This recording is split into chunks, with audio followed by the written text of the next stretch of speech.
Assalamualaikum warahmatullahi wabarakatuh. Perkenalkan nama saya Rahmadita Afandi dengan NIM 2324101033 mata kuliah pemrograman berbasis web dari kelas C. Baik, di sini saya akan menjelaskan dan menerapkan mekanisme session. Jadi session itu bahasa kasarnya yaitu ketika kita belum melakukan login, maka kita tidak bisa melanjutkan ke page-page yang berikutnya. Contohnya gini, setiap request dianggap terpisah, tidak ada ingatan terhalaman, maka kita butuh mekanisme untuk menjaga informasi seperti status login pengguna. Session memungkinkan server menyimpan data pengguna, misalnya username, status login, dan lainnya. Session menggunakan cookies secara internal untuk menyimpan ID sesi yang unik, tapi datanya tetap tersimpan di server. Mungkin kita langsung akan demo ke website yang buat. Pertama, di sini kita ada register. Mungkin di register kita bisa tulis a@gmail.com. Untuk namanya mungkin kita kasih A saja, lalu untuk email address-nya A, lalu untuk password-nya 1234567. Nah, ketika tidak masuk akan ada alertnya. Ini kita disuruh untuk memasukkan konfirmasi password. Ketika sudah register, kita akan diarahkan ke page login. Kita masukkan username dan password yang tadi sudah kita daftarkan. Ini ada a@gmail.com, password 1234567. Login. Setelah login, kita diarahkan ke page dashboard. Di sini saya membuat ada 3 page, ada dashboard, ada pengelolaan. Di sini pengguna dapat menambahkan data, mengedit, dan menghapus juga. Kalau di profile untuk menampilkan data diri. Lalu di sini ada logout. Untuk mengecek session, kita kan sudah melakukan proses logout di mana data kita dalam itu sudah dihapus. Lalu kita cek ketika kita tidak melakukan login tetapi kita ingin masuk ke dashboard. Nah, tidak bisa karena kita harus melakukan login terlebih dahulu untuk bisa mengakses ke page yang setelah login. Mungkin yang berikutnya adalah untuk penjelasan kode. Baik, saya akan menjelaskan untuk kodenya. Yang pertama kita di register controller.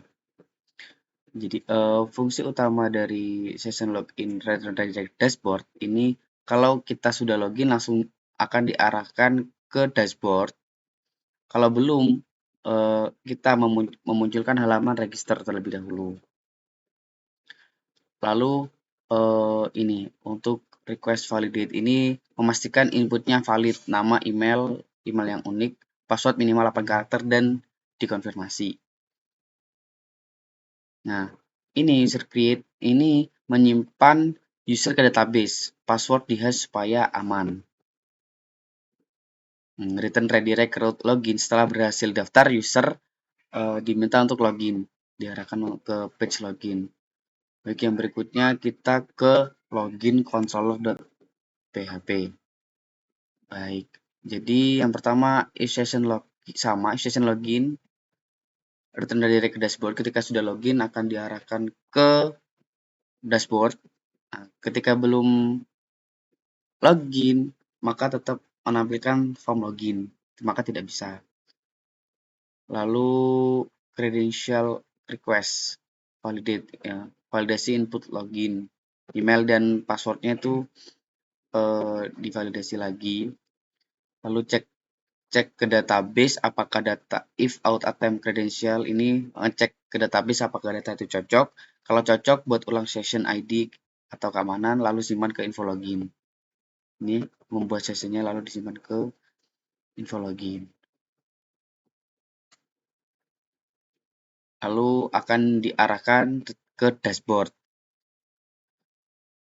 Ini fungsi ini ketika email yang kita masukkan, email atau password yang kita masukkan salah, akan menggunakan alert email atau password salah.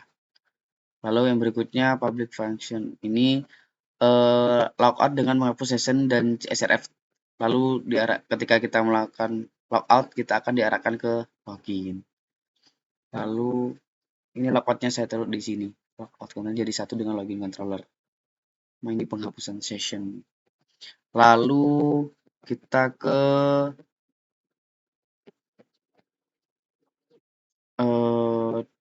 page controller.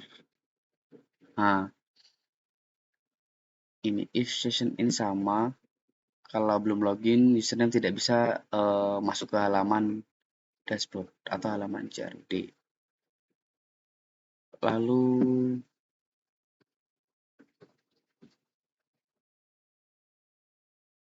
di sini juga menyimpan untuk tadi yang di data di profile. Nah, di sini di profile kita menggunakan data statik, akan tetapi untuk namanya tadi kita memanggil di ini, memanggil di namanya, nama yang sudah dilakukan pendaftaran. Ini untuk tambah data di pengelolaan. Ini lalu melakukan submit kontribusi kategori request ke ini akan untuk yang kategori akan dimasukkan ke dalam database. Lalu ketika berhasil, sukses, data berhasil disimpan. Ini ketika untuk melakukan edit, kita bisa merubah data yang sudah ada untuk melakukan pengeditan untuk update. Dan ini untuk menghapus data yang ada di pengelolaan. Mungkin sekian yang dapat saya jelaskan Pak untuk materi session ini. Kurang lebihnya mohon maaf. Wassalamualaikum warahmatullahi wabarakatuh.